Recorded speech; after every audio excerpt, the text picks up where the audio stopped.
Welcome to the Genius Factory. Enjoy the video. In this video, I will explain how to use potassium permanganate for fish. First, understand that this chemical is a powerful oxidizer, effective against many external parasites and bacteria. Safety is paramount. Always wear gloves and eye protection. Begin by preparing a precise stock solution, as accurate measurements are crucial for both effectiveness and the well-being of your fish. This initial step sets the foundation for safe and successful treatment. Next, let's discuss dosage and application. For a prolonged bath treatment, a concentration of 2 milligrams per liter is typically used, lasting up to 8 hours.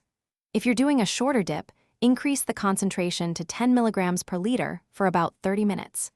During either method, it's vital to closely monitor your fish for any signs of stress or adverse reactions.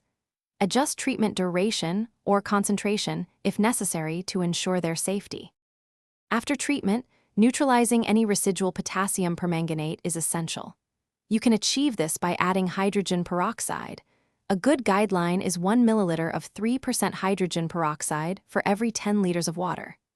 This quickly breaks down the remaining chemical, making the water safe again.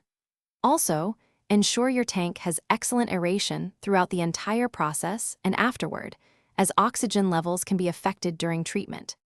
Finally, some important considerations.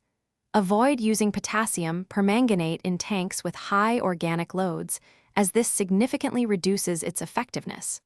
Also, never combine this treatment with other medications, as it can lead to dangerous interactions.